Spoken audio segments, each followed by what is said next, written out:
Bom, gente, primeiramente, boa tarde a todo mundo que pode estar presente aqui com a gente.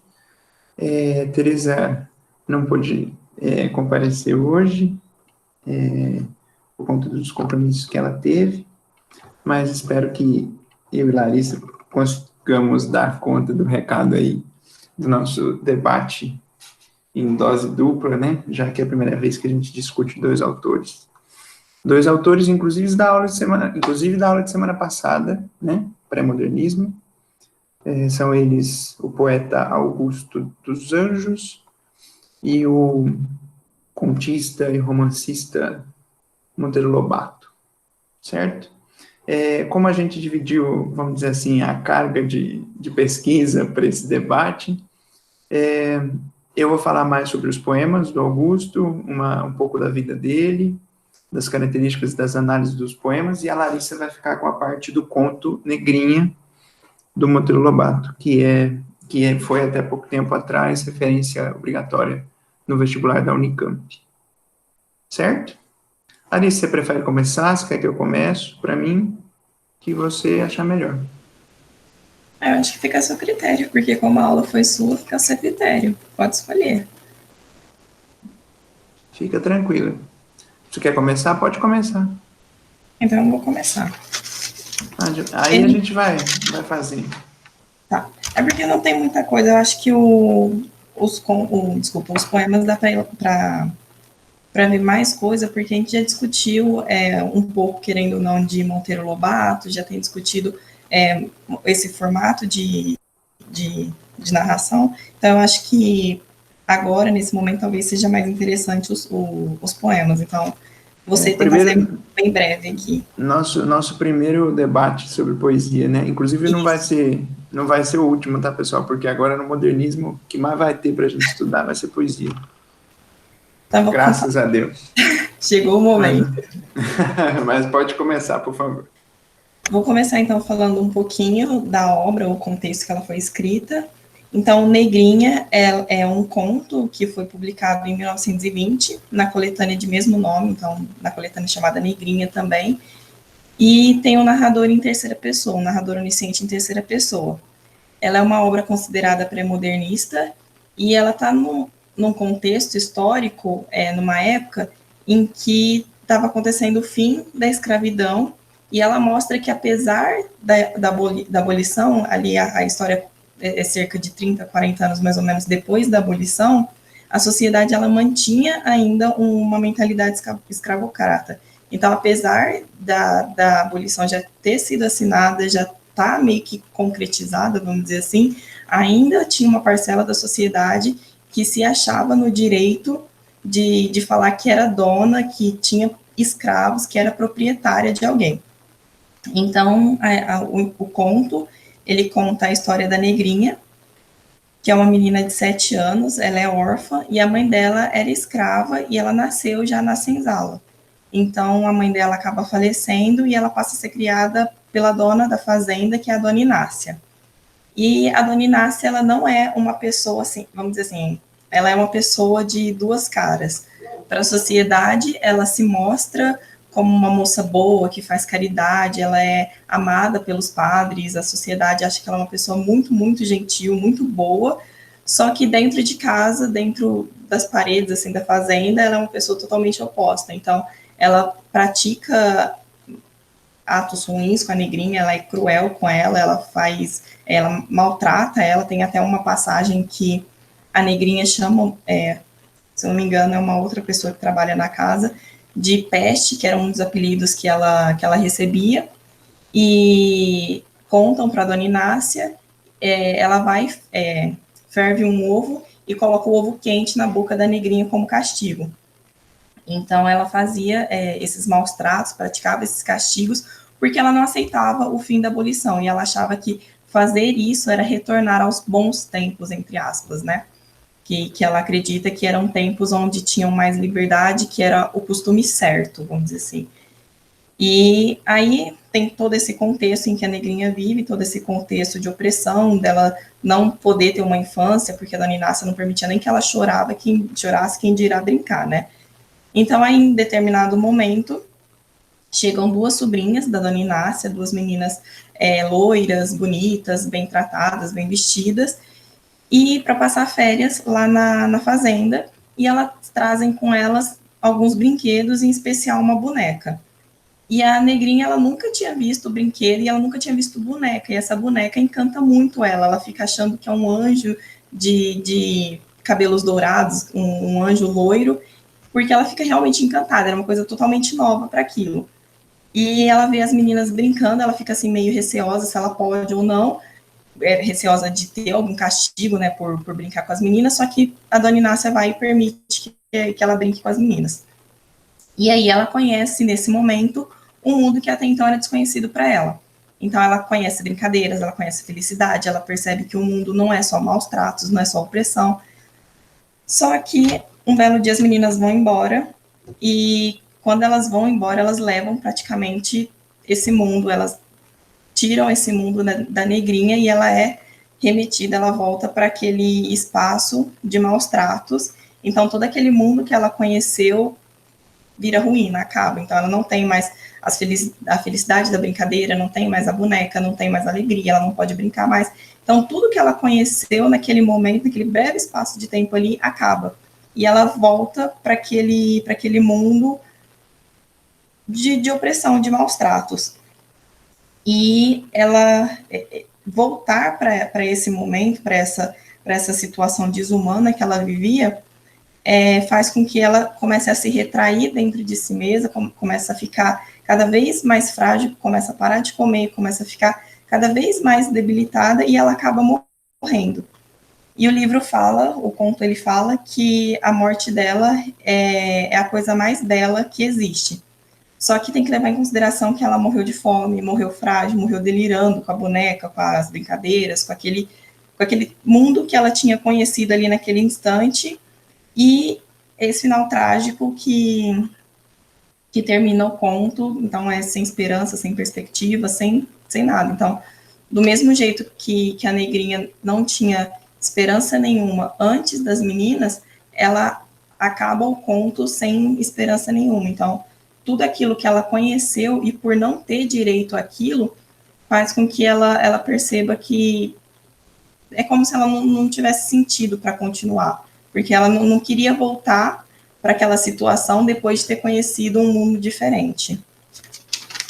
Você quer comentar alguma coisa, Márcio? Não, é isso mesmo. O seu resumo foi bem bacana, assim, da história. Deu para enxergar todas as etapas da história. Não, uma coisa que eu queria comentar só é que a gente também deu uma discutida rápida na aula, mas que vale ressaltar aqui, é que nesse conto em específico, Monteiro Lobato se vale de uma ironia muito grande, porque apesar dele ter posicionamentos racistas na construção, por exemplo, do sítio do Pica-Pau Amarelo, ele se vale da ironia quando ele diz que sabe, quando ele parece que o narrador dá razão à Dona Inácia. Sim. Né? Ele faz isso justamente para jogar na cara do leitor o quanto errada é aquela situação. E o quanto aquilo precisa ser repensado, porque a gente tá falando de um país que legalmente já teria abolido a escravidão, mas que o tradicionalismo da sociedade ainda se mantinha de maneira arcaica, de maneira preconceituosa. Sim. Então, é só assim, para que fique claro, porque apesar de todos os contestamentos pertinentes do racismo de Monteiro Lobato, nesse conto em específico, ele abriga a ironia para se colocar ironicamente ao lado de quem está maltratando. Mas uma forma de mostrar que isso está errado, sabe?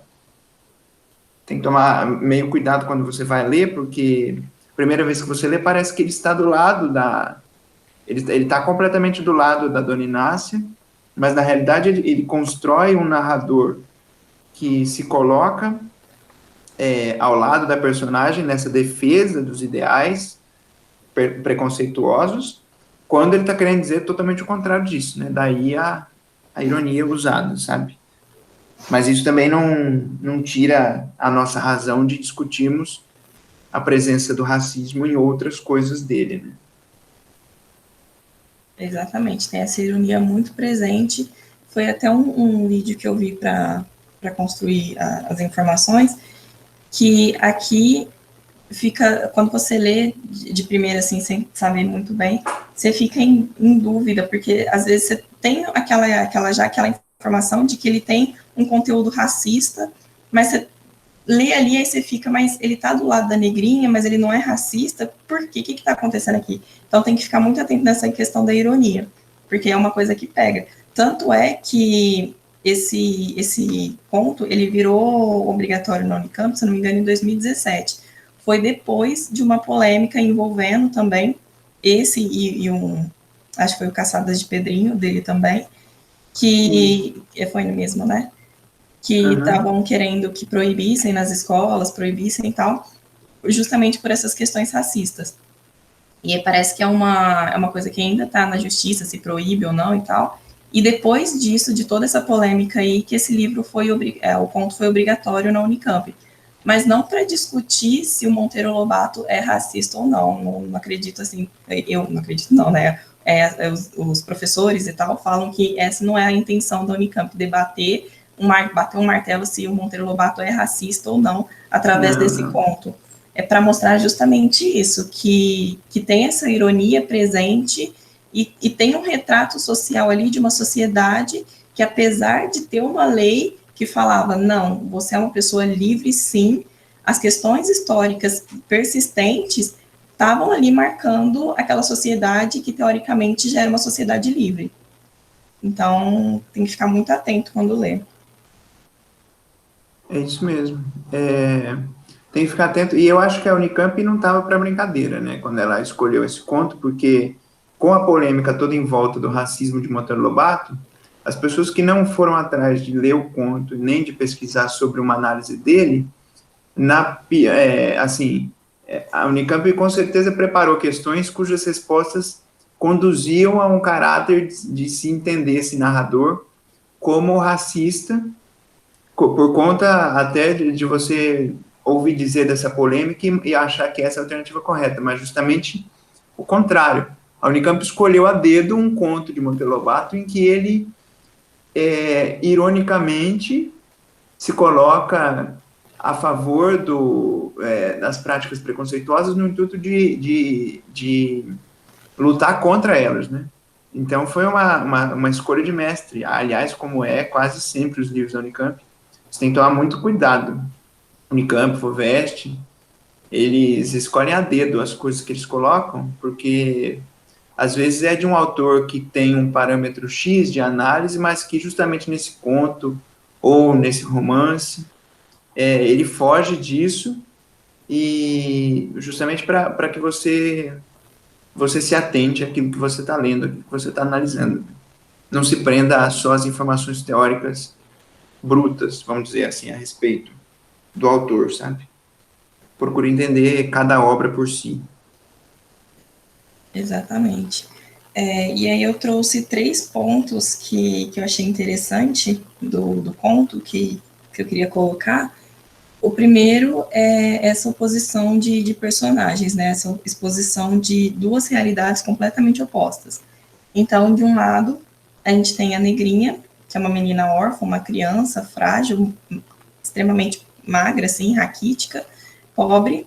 E do outro lado, a gente tem a Dona Inácia, que ele mesmo retrata como uma mulher gorda que fica no seu trono. Então, você consegue entender que ela é uma pessoa bem alimentada, que ela tem fartura de alimentos, ela é rica, dona de uma fazenda, ela é proprietária de terras, e é uma pessoa adulta. Então, é essa oposição de 2 realidades que expõem essa desigualdade, apesar da abolição. Então, tinha ali passado 30, mas ele não especifica o tempo no livro, né? Mas tinha passado em torno de 30, 40 anos, e mesmo assim tem essa desigualdade, a intenção da abolição, que era fazer o negro ser inserido na sociedade, ser parte daquela sociedade, não foi. Você tem ainda tem marcada essa desigualdade social. Você quer comentar alguma coisa, Márcio? Não, eu acredito que isso é um ponto bem importante, porque a construção da personagem em contos como esse, você tem que levar muito em consideração, porque isso te ajuda a entender universos opostos, né? O universo da fome, o universo da pobreza versus o universo da, vamos dizer, do excesso, sabe? Dessa coisa de se passar muito bem e de se passar muito mal, né? Dois opostos. Uhum. E dois opostos que se enfrentam a todo instante, porque a vida da negrinha está condicionada com aquilo que a Dona Inácia dispõe como coisas para ela sobreviver, né? Tanto de trabalho quanto de comida. Então, é interessante como esses opostos se fundem na hora de conduzir a história, porque um não existe sem o outro, vamos dizer assim. A Dona Inácia só se mantém gorda e, vamos dizer, bem servida por conta que ela tem uma camada pobre da população que a serve, a exemplo dos empregados da casa. E a negrinha só sobrevive porque a Dona Inácia, apesar de todos os castigos, concede a ela mínimas condições de se manter viva para continuar trabalhando, entendeu? É como uma complementaridade curiosa. Mas pode continuar. E então, o segundo ponto que eu coloquei aqui é o nome, ou a falta de um nome próprio, né? A negrinha o tempo inteiro ela é chamada de negrinha, ou ela é chamada por apelidos, né? Tanto é que tem ela é chamada de peste, de cachorrinha, de barata descascada, então ela é chamada de vários termos pejorativos, tanto é que tem uma parte que a peste bubônica tá em alta, né? E começam a chamar ela de bubônica. E nesse momento ela acha, por não ter instrução, não ter conhecimento sobre aquilo, ela acha um nome bonito. E ela começa a gostar de ser chamada de bubônica. Ela acha o nome bonito, então ela passa a gostar de ter isso referido a ela. E aí, quando percebem que ela fica satisfeita em ser chamada de bubônica, param com isso. Então, até os mínimos detalhes de felicidade, de prazer que ela poderia ter, eles tiram de imediato, né? Mas a questão da falta de nome, né? Sim, isso é uma... Não, pode falar. Não, se quiser comentar, pode comentar. Não, pode falar. Eu ia fazer um comentário a respeito de vidas secas. É desse mesmo. Porque... Mas pode falar. Então, ela não tem um nome próprio, então ela é chamada de negrinha, de apelidos pejorativos e tal. E isso mostra como ela é destituída de humanidade. Então, o nome é a sua personalidade, é como você se porta e se apresenta diante da sociedade. E quando você não tem um nome, é como se você fosse um Zé Ninguém, como se você estivesse à margem daquilo ali. Peraí, que eu me perdi aqui. E a questão do Vidas Secas, que isso também é representado lá no Vidas Secas, principalmente pela questão dos filhos do Fabiano e do cachorro, a baleia. Então, você chegou a comentar de Vidas Secas? Não, ainda não, né? Não, ainda não. Eu vou entrar na segunda fase modernista e eu comento sobre o Graciliano. A gente podia até discutir vidas secas, né? Sim. Já fica aí uma dica para próximos debates. E no Vidas Secas tem essa questão da humanização do cachorro e da desumanização dos meninos. Então, os meninos, os filhos do Fabiano, eles não têm nome. É o filho mais novo e o filho mais velho. E o cachorro, a baleia, ela tem mais humanidade, ela é representada mais como um ser humano do que os próprios filhos. Os filhos, eles são representados como se eles fossem bicho. Então, é mais ou menos um paralelo entre a negrinha e o Vidas Secas. Vidas Secas é uma coisa extraordinária, na escolha de cada nome. Graciliano foi muito feliz nisso, e é um assunto para a gente discutir com mais calma. Eu ia comentar só a parte do menino mais velho e do menino mais novo, com relação a negrinha também não ter, vamos dizer assim, um nome próprio, né? Que a conduza para uma consciência de si, né? Uhum. E era isso também. Mas aí os outros nomes a gente comenta quando fomos discutir Vidas Secas, tem o significado de Fabiano, os paradoxos de Sim a Vitória, sabe, Seu Tomás da Bolandeira, os outros personagens têm todos um significado por trás de cada nome, inclusive baleia, né, por ser Sim. uma cachorra magra do sertão, não é muito condizente com a vida de uma baleia, né? Mas, de qualquer forma, muita coisa para discutir. Tem muito. Já fica aí uma coisa boa para a gente pensar em um debate sobre vidas secas. Assim que eu fizer a aula de Graciliano, que não vai demorar muito também, a gente já pode marcar já. E outra coisa, com um paralelo com Vidas Secas, no conto, quando as sobrinhas da Dona Inácia chegam, elas mostram a boneca para a Negrinha e ela fica encantada, fica deslumbrada com a boneca, nunca tinha visto uma boneca. E a menina fala, você nunca viu uma boneca? Aí ela pergunta, é boneca que chama? E as meninas acham graça, né? Porque como que você não sabe o que é uma boneca, né?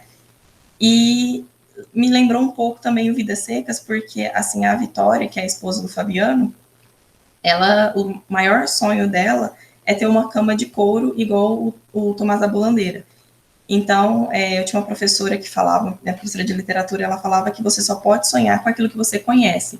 Então, o que acontece com a Negrinha, ela não tinha como ela sonhar com o mundo de brincadeiras, com o mundo de ser criança, sendo que aquilo nunca foi permitido para ela.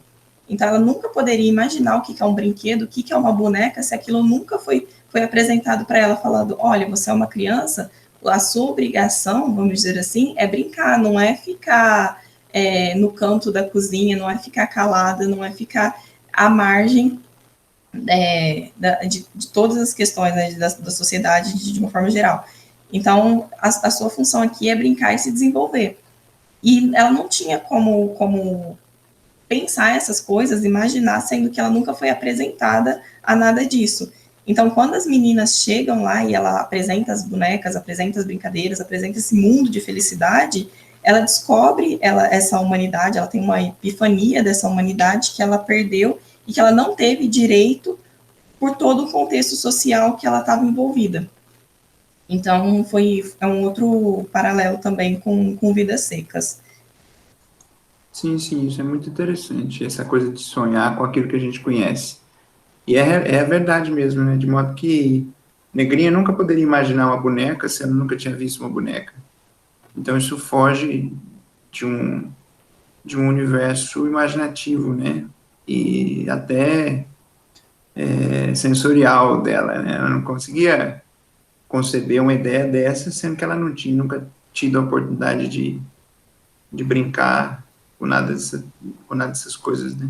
Que as meninas trouxeram.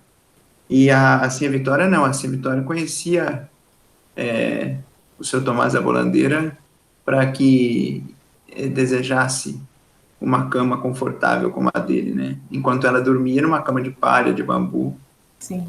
Ela queria uma cama de couro. Mas é bem bacana esse paralelo. Você tem mais alguma coisa para dizer, do Monteiro? O último ponto agora. Isso. Uhum. E o último é a questão da morte dela, né? Que eu não sei se vocês assistiram, um filme bem antigo, não sei se ele é da década de 90, começo dos anos 2000, chama Um Sonho de Liberdade. Vou resumir brevemente como que é o filme. É um cara que ele vai preso e ele tenta vários jeitos de sair de lá, ele fala que não é culpado e tudo mais.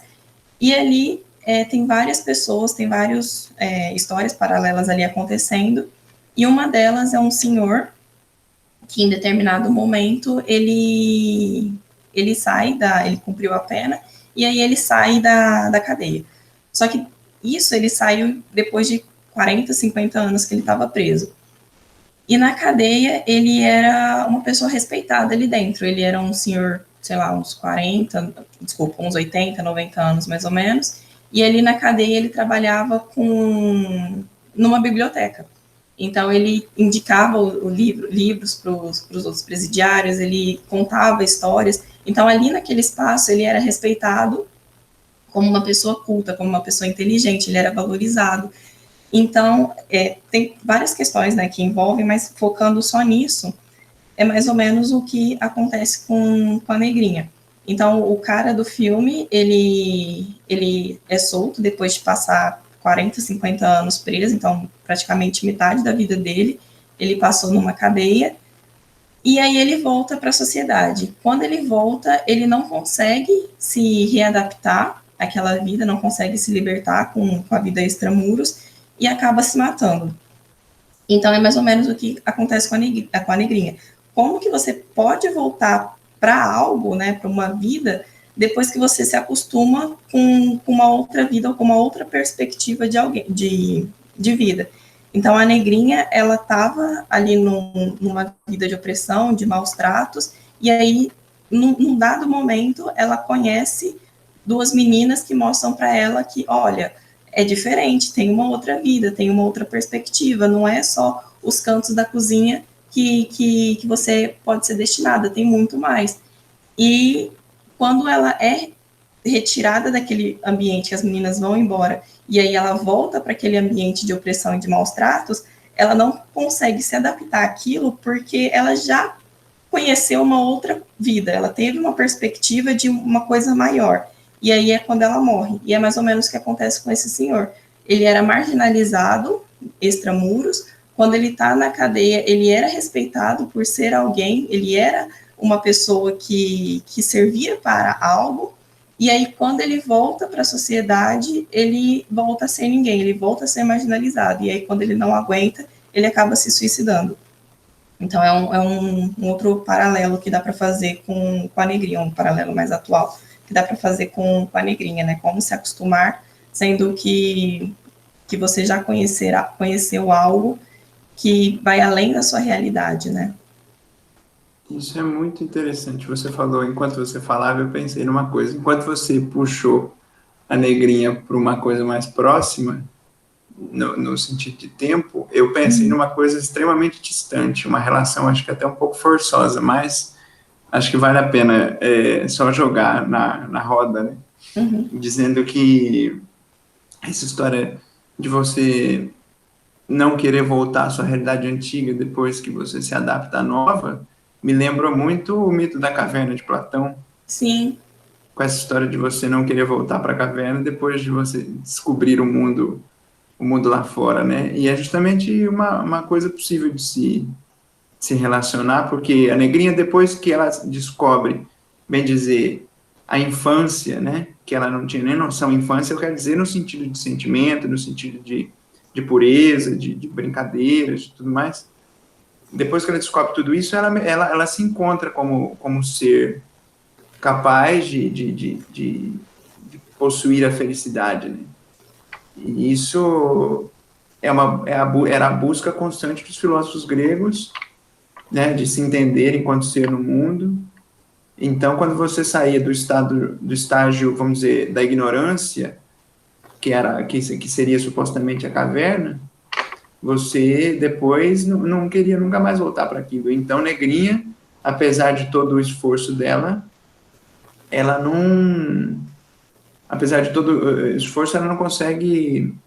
Ela não permite mais que aquilo volte a ser a realidade dela, né? Por isso ela acaba morrendo. A não aceitação do retorno àquela vida miserável que ela tinha, por mais que ela seja criança e não tenha tanta noção de mundo, ela descobre que a realidade que as meninas apresentaram para ela é maior e mais bonita de ser vivida, né? E é isso que ela almeja a partir de então. Sim, faz muito sentido. Eu achei que não é forçado, não. Realmente faz muito sentido. Foi meio... porque você puxou para frente, eu puxei para trás, né? Eu falei, bom, vamos ver se dá certo. O de negrinha, assim, o que eu trouxe mesmo foi isso. Eu só queria fazer a gente um falou comentário. Bastante coisa. Pode falar. É o último comentário, eu já te libero para falar dos poemas. É engraçado que esse livro, quando você lê a primeira vez, assim, sem saber exatamente o enredo da história, é muito curioso que quando você chega na parte que ela encontra as meninas e a Dona Inácia fala, não, tudo bem, você pode brincar lá fora, você tem a sensação de que, ok, agora é aquele momento de virada, né? Dona Inácia vai se virar um ser humano, né? Aquele coração de gelo ou aquele falta de coração, agora vai ter um coração ali, vai adotar a negrinha, vai começar a criar ela. Então, pelo menos eu tive essa sensação de que você acha que aquele ali é o ponto de virada e que alguma coisa vai mudar. E quando você chega no final trágico, você tem aquele impacto de, meu Deus, é isso mesmo? Acaba assim? Cadê o resto? E a regeneração e a vida da negrinha, como que faz? Então, eu tenho essa sensação de que você, indo desavisado para o livro, você pode achar que pode ter um lado positivo, mas não, o retrato da sociedade daquela época era cruel, não era uma coisa assim de, nossa, vai ter um final feliz, vai ter um lado positivo, não, era um retrato mesmo da sociedade, nu e cru, assim, não é uma coisa bela. A crueldade foi bem colocada por Monteiro Lobato, por mais que a gente sempre tenha esperança de que algo bom vai acontecer, o conto acaba e não acontece nada de bom, né? Sim, tanto é que termina com a Dona Inácia falando, nossa, ela era tão boa de dar uns croques, que é tão boa de bater, né? Então, você vê que nem na morte da negrinha, ela teve alguma consideração de humanidade. Não foi, nossa, a companhia dela, alguma coisa assim, não, era como ela era boa de bater, como ela era boa de praticar um ato de violência. Então, mesmo no final, muito cruel, essa crueldade. Muito triste mesmo. E só finalizando essa ideia do Monteiro Lobato, então, para se ter consciência de que Monteiro Lobato, por mais racista, por mais preconceituoso que seja, ele precisa urgentemente ser lido, para que as pessoas entendam que o quanto ele fez de errado e que precisa ser mudado nas posições da nossa sociedade de hoje, você está entendendo? Monteiro Lobato é fruto de um tempo em que a intelectualidade brasileira não estava nem aí, pelo menos em sua maioria, não estava nem aí para os problemas populares, não se tinha a noção de preconceito que se tem hoje, pelo menos não de maneira mais formalizada, como nós temos, mas nem por isso esse debate, na minha opinião, totalmente inválido de se mudar a obra de Monteiro Lobato, porque aquela discussão que a Larissa comentou no início era para que as obras fossem reescritas, para que se tirasse o conteúdo racista, para poder para as crianças poderem ter acesso. Mas isso, na minha opinião, é uma coisa totalmente inválida, totalmente imprudente, porque se você tira aquilo do texto, dá a impressão de que aquilo nunca esteve presente na sociedade. E é justamente o contrário, porque aquilo esteve presente, ainda está presente na sociedade.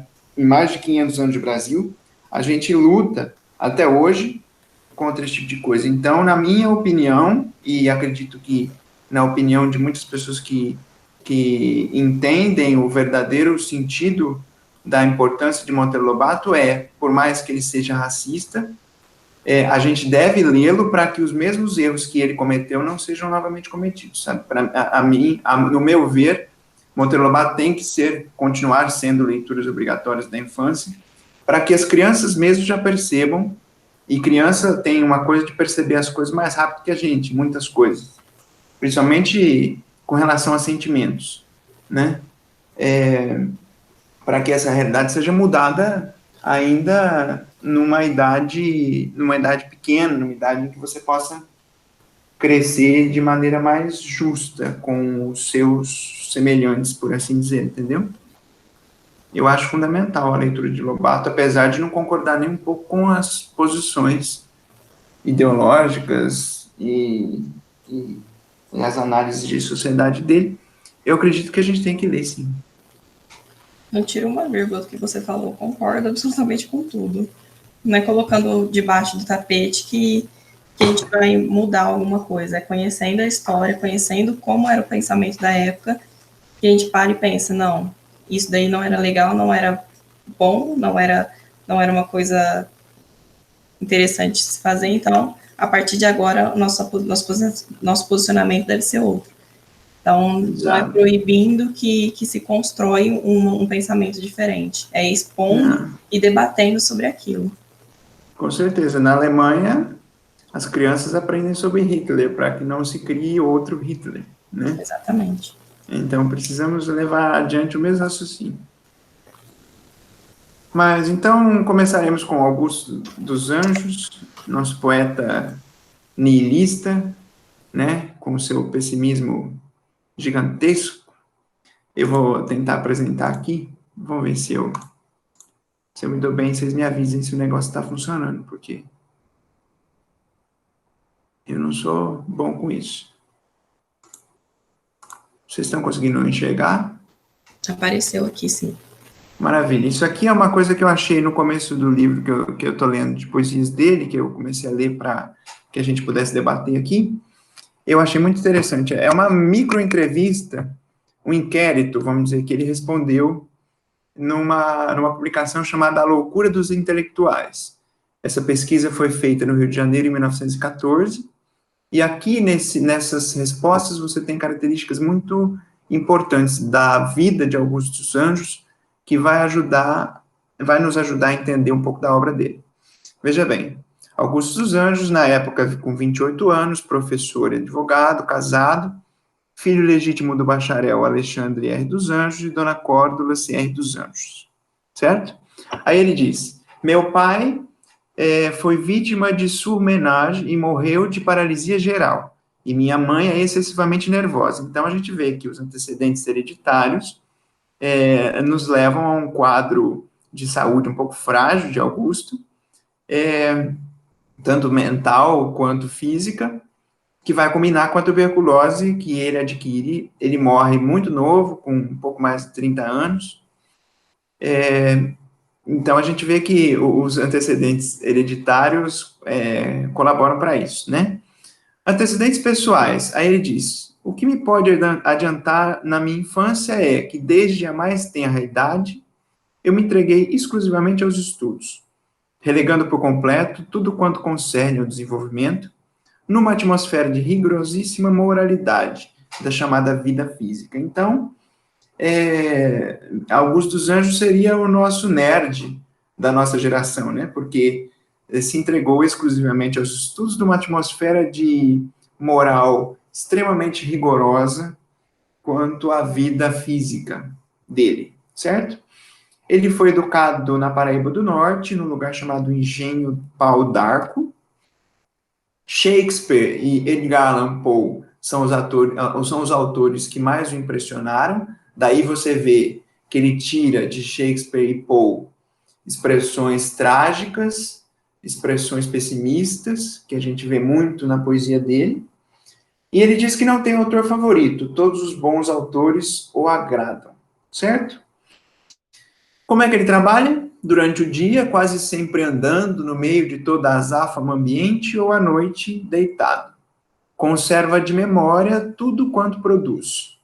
São muito poucas vezes que ele se senta à mesa para produzir, certo? Não tem horas metodicamente preferidas para o trabalho mental, mas trabalha sempre que possível. O que ele sente de anormal quando está produzindo? Já que essa é uma entrevista sobre a loucura dos intelectuais, né? E ele responde, uma série indescritível de fenômenos nervosos, acompanhados muitas vezes de uma vontade de chorar. Em que idade começou a produzir? Se não me falha o poder da reminiscência, presumo que comecei a produzir muito antes dos 9 anos. Daqui a gente vê que é um poeta absurdamente precoce, né?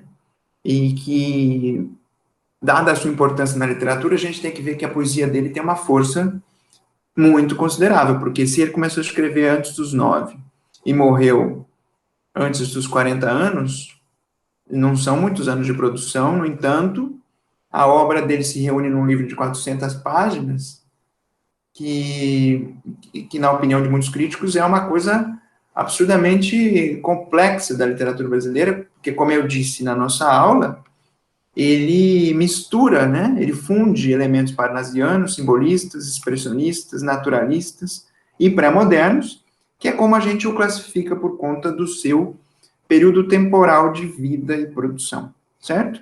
Os anos do século XX anteriores à Semana de 22. Quais os trabalhos que deu à luz até a presente data? Um livro de versos chamado Eu. Foi o único livro que ele publicou em vida. Depois póstumamente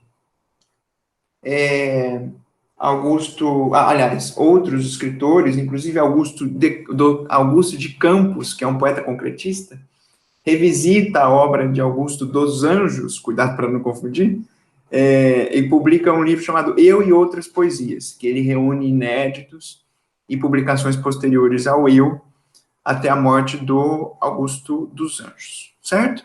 O vermelho e o azul são suas cores preferidas. Ele repousa de 7 a 8 horas por dia, não sofre absolutamente até o momento da entrevista de amnésia, ele tem raras insônias, mas a cefalorgia persegue-me constantemente, ou seja, ele tem fortes dores de cabeça, certo? Ele tem raros sonhos fantásticos, não tem uma regularidade grande na sua alimentação, não tem muito apetite, não faz uso do álcool, e é contra todo tipo de excesso, entretanto, abusa um pouco do café. E essa entrevista eu achei muito curiosa para a gente saber um pouco mais sobre a personalidade do poeta que a gente está estudando, sabendo que essa personalidade nos ajuda a entender a sua produção e o seu sentimento quase que avesso pela humanidade, certo? A gente vai analisar 3 poemas. Larissa, você quer comentar com alguma coisa antes da gente ver os poemas? Vão ser 3 sonetos. Só comentar que você falou que é importante para a gente entender como o poeta, ou como o autor, ele se desenvolvia na sua obra. Realmente tem, eu não lembro se foi no Enem ou na FUVEST, não vou saber certo agora, mas teve uma questão que se você não soubesse mais ou menos como foi a vida do... Me fugiu também agora o nome do autor, era do simbolismo. Se você... Cruz de Souza? Cruz de Souza, obrigada. Se você não soubesse mais ou menos algumas circunstâncias da vida dele, você não conseguiria a resposta que eles estavam pedindo. Então, atentar sempre a contexto histórico, ao contexto de vida da pessoa também, que aquilo ali está impresso de alguma forma na sua obra. Sim, isso é muito interessante, os dados biográficos. A gente traz sempre que pode nas aulas, não é em todos os autores que dá para trazer, mas é fundamental. O Cruz de Souza, eu comentei com eles bastante sobre a vida de Cruz de Souza. Até tem uma biografia que o Paulo Leminski, escreveu sobre ele. Então, tem muita coisa interessante dos autores para você aprender antes de ler a obra, para que aquilo se torne uma coisa mais fácil para você, né? Até entender e fazer com que aquilo seja válido para o seu vestibular, né? Sim. Então, vamos começar com os poemas? O primeiro deles, que eu escolhi 3 por conta do nosso tempo. O primeiro chama-se Morcego. Lembrando que os 3 vão ser sonetos de feição italiana, né?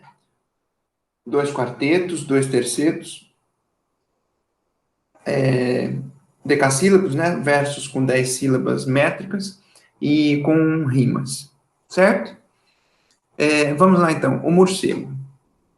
Eu vou lendo e analisando com vocês. Meia-noite. Ao meu quarto me recolho. Meu Deus, e este morcego? E agora vede, na bruta ardência orgânica da sede, morde-me a goela, ígneo e escaldante molho.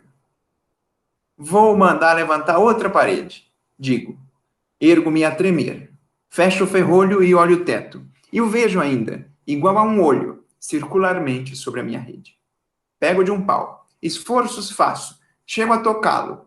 Minha alma se concentra. Que ventre produziu tão feio parto? A consciência humana é este morcego. Por mais que a gente faça à noite, ele entra imperceptivelmente em nosso quarto. O que ele quis dizer com isso? Ele metaforizou a consciência humana num morcego que fica infernizando a vida de uma pessoa no meio da noite. Porque o morcego entra no quarto e fica rondando, e aí você já vê a escolha do morcego, já vem uma forte influência de Edgar Allan Poe, que compara, que faz muitas metáforas com animais ditos de mau agouro, né, como o corvo, por exemplo, que é um poema do Edgar Allan Poe. o morcego também não é uma coisa muito, muito sortudo de você ter em casa, né? De modo que, na época, ainda tinha um contexto de coisa ruim muito grande, né? Então, ele diz que ele fica caçando esse morcego à noite e ele faz muitos esforços, chega a tocá-lo, mas não consegue matá-lo, né? Pelo menos isso não fica claro no poema. Ele fica perguntando que ventre produziu tão feio parto, ou seja, quem foi a criatura capaz de criar um bicho tão feio como esse? Aí ele para e fecha a metáfora nos esclarecendo nesse último terceto, que a gente chama de chave de ouro do soneto, que diz: a consciência humana é que é este morcego.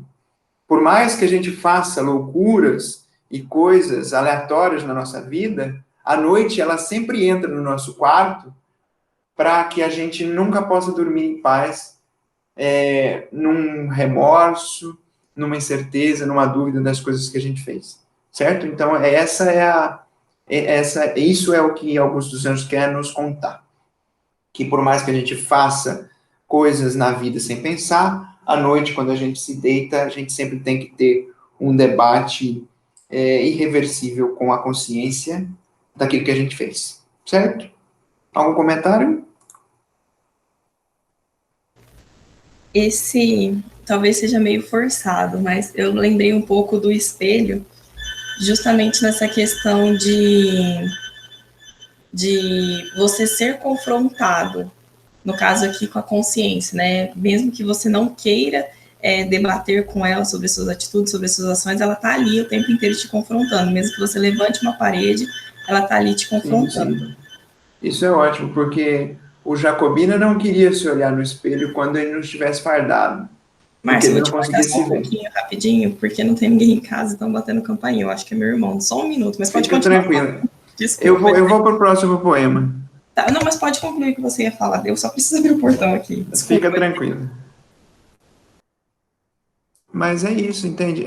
A relação com o espelho é muito válida no ponto de que, enquanto todos nós, os seres humanos, temos que encarar a nossa própria consciência, Jacobina também tinha que encarar a consciência de si. No entanto, ele não queria. Ele só queria fazer isso quando ele estivesse fardado, porque só fardado que ele se via como um ser humano capaz de ser apresentável e admirado pelos outros, né? É Então, o muito espelho ele interessante. está muito presente nas obras nihilistas? Oi, desculpa? Os espelhos, eles estão muito presentes nas obras nihilistas, como forma de reflexão, né? Eles podem aparecer, sim. É um jogo muito, muito interessante, porque se a gente for parar para pensar, Machado de Assis, ele antecipa coisas a todo instante, como a gente tem dito, né? E esse jogo do espelho, ele traz para que a gente faça uma análise crítica e conflitiva daquilo que a gente é e daquilo que os outros acham da gente, né? Da alma interior e exterior. E a relação pode ser vista porque, mesmo que não se use um espelho, a reflexão da consciência ela é trazida em outras metáforas, a exemplo desse morcego que o poeta não consegue matar, né? Por mais que ele se esforce, você não consegue tirar de si a consciência, né? E ela fica te apunhalando, como esse morcego prestes sempre a te devorar, vamos assim dizer. E essa foi a metáfora que Augusto encontrou para trazer a mesma discussão de você ter esse encontro com a consciência que Machado trouxe em muitos contos, não só no espelho. Certo? Certo. Maravilha.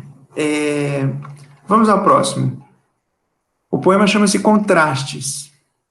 E diz assim, é uma coisa engraçada, porque contraste é aquilo que se opõe, né? E antítese, na primeiro verso, você já vê, é a figura de linguagem que vocês estudam em gramática, justamente com a contraposição de termos opostos, né? Então vamos lá. A antítese do novo e do obsoleto, o amor e a paz, o ódio e a carnificina. O que o homem ama e o que o homem abomina, tudo convém para o homem ser completo.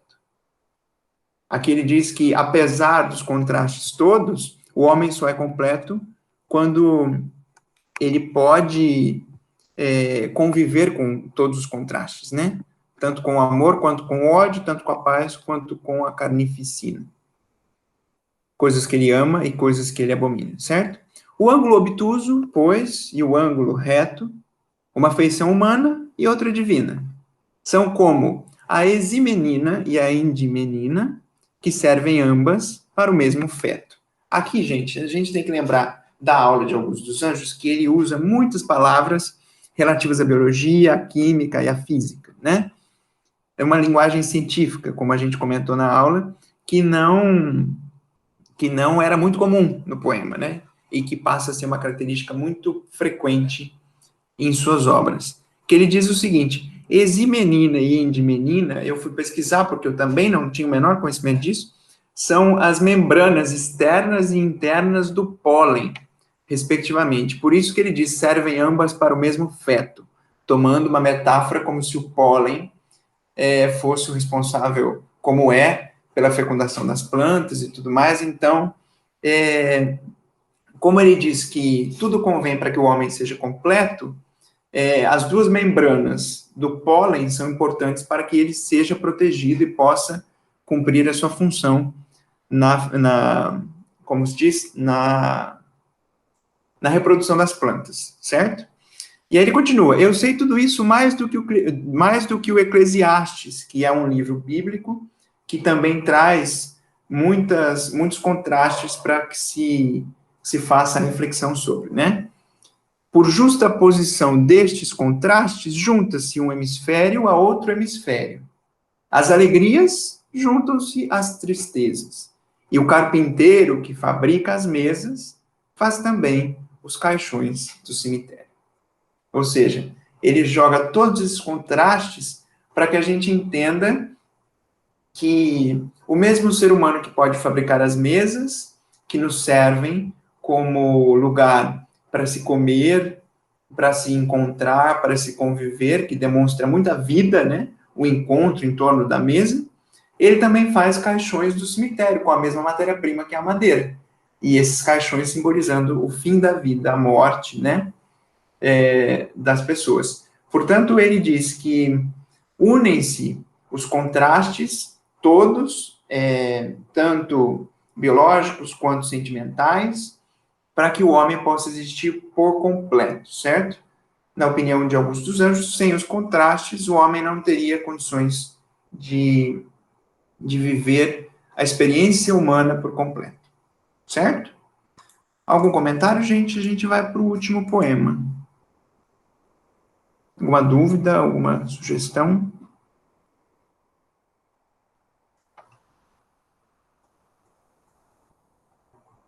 Tudo certo, gente? Maravilha, então. Vamos ao último poema, que também é pessimista, vocês vão ver. Chama-se Idealização da Humanidade Futura.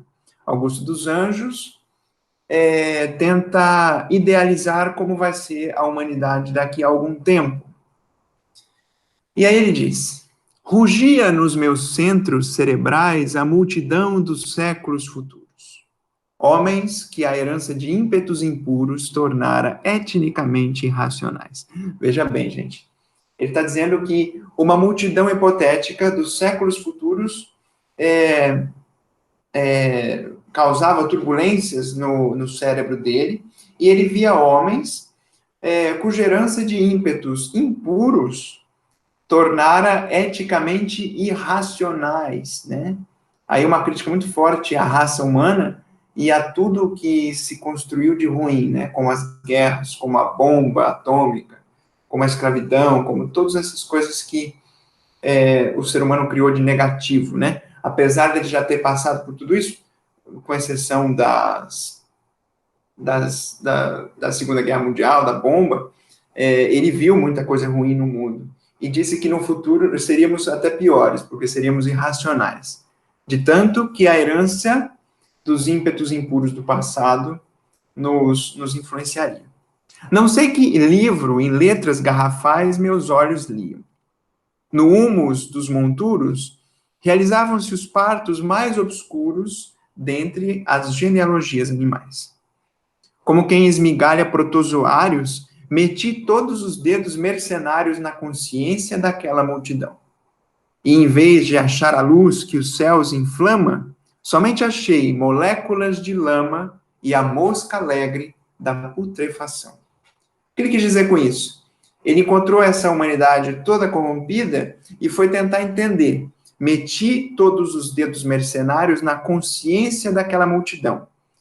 E aí ele fecha brilhantemente. Ao invés de eu achar a luz que inflama os céus, eu somente achei moléculas de lama e moscas alegres da putrefação. Ou seja, uma completa definição nihilista de que a humanidade futura seria muito pior do que com que ele convivia, que traria consigo heranças impuras, seria irracional e seria pautada por moléculas de lama, como algo que se tivesse na essência. É uma coisa totalmente pessimista, até é um pouco difícil da gente ler isso, numa ideia de que a gente sempre tem, vamos dizer, uma esperança em certas coisas, né, da raça humana, apesar de todas as coisas más, também tem coisas muito boas, então é um pouco difícil que a gente leia isso, mas é a opinião de alguns dos anjos e é a opinião de muitos outros poetas nihilistas, escritores, como Schopenhauer, como o próprio Machado de Assis, e outros nomes que a gente vê, Edgar Allan Poe, Aloysio Azevedo, Arthur de Azevedo, da segunda fase do romantismo, Lord Byron, certo? Outros tantos nomes que descriam da humanidade. É isso que eu tinha para mostrar, os poemas, essa apresentação biográfica do Augusto me chamou a atenção, resolvi compartilhar com vocês de uma forma da gente se inteirar mais sobre a biografia do poeta. Algum comentário? Por favor.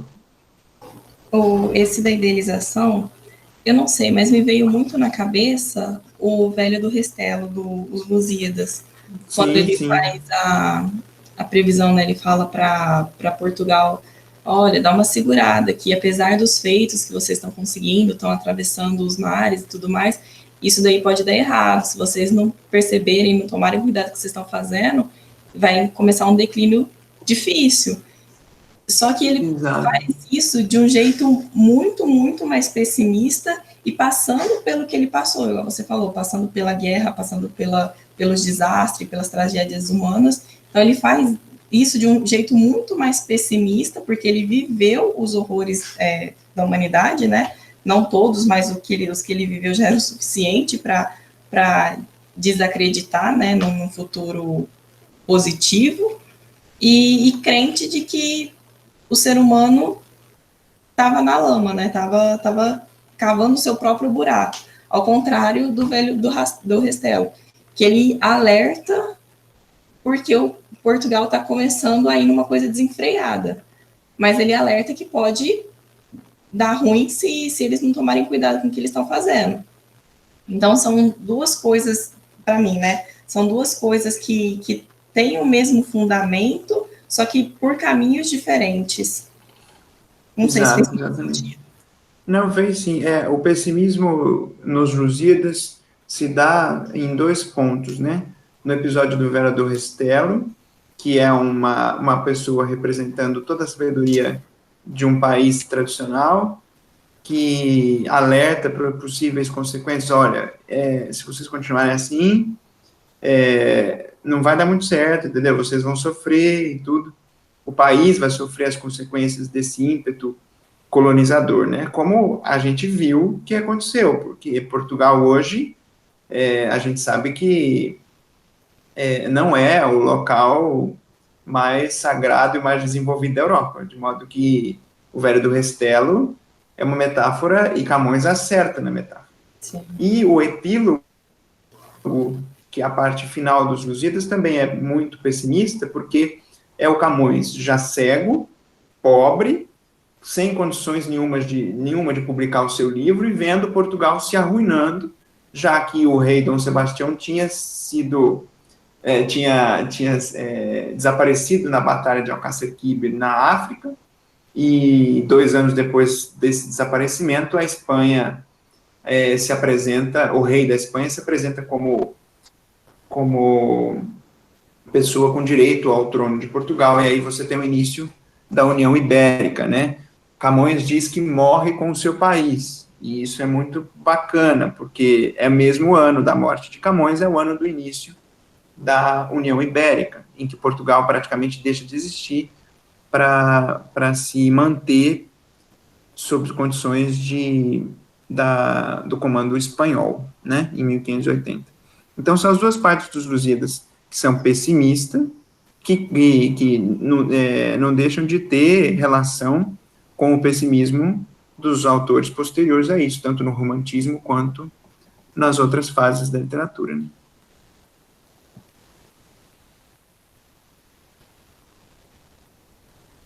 Isso daí era só isso que eu queria acrescentar mesmo.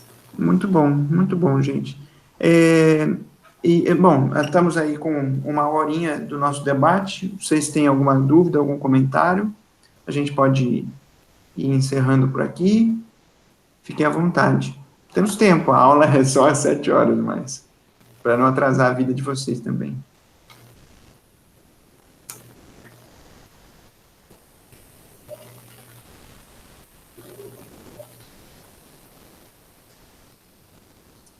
Parece-me que tudo sob controle. Maravilha, então, gente.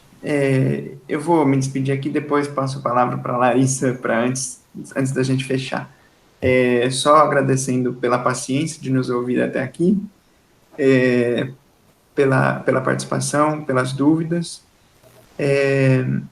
e que a gente possa continuar fazendo isso, que eu estou achando muito válido, tanto para nós, professores, no sentido de nos aprofundarmos mais nas obras, quanto para vocês que vão poder ter uma bagagem maior aí para os vestibulares, tanto em redação quanto em outras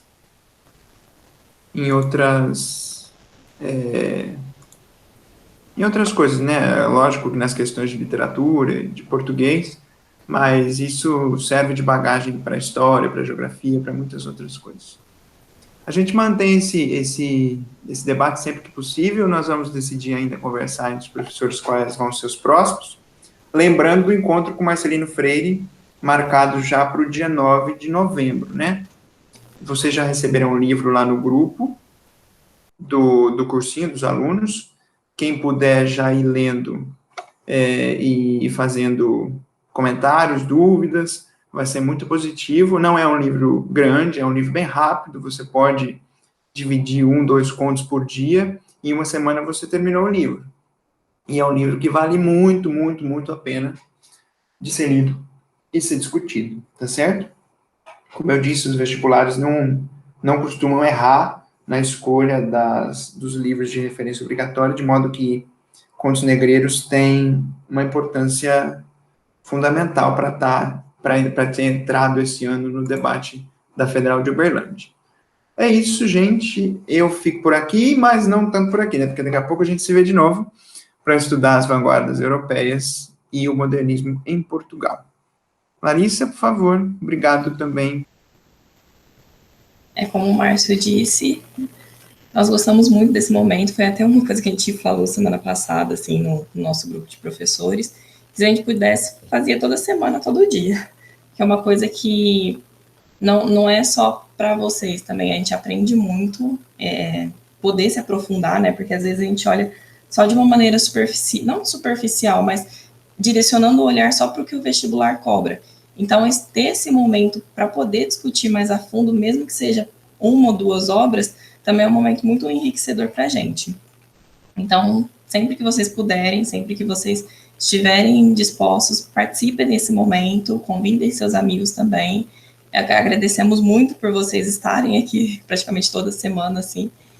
E, como o Márcio também lembrou, do Marcelino Freire, em novembro, 9 de novembro, vai ser muito, muito legal essa discussão, esse debate. Também é uma coisa que a gente está organizando para ser uma coisa bem aberta para que vocês possam se sentir à vontade e perguntar, porque não é só vestibular, né? A vida vai muito além de só uma prova.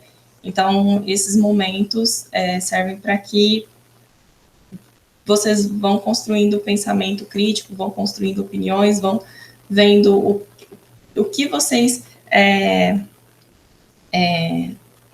construindo não só, assim, de acordo com ouvindo só o que os outros falam, mas construindo a partir de vocês mesmos, de acordo com o que vocês recebem, vocês vão filtrando.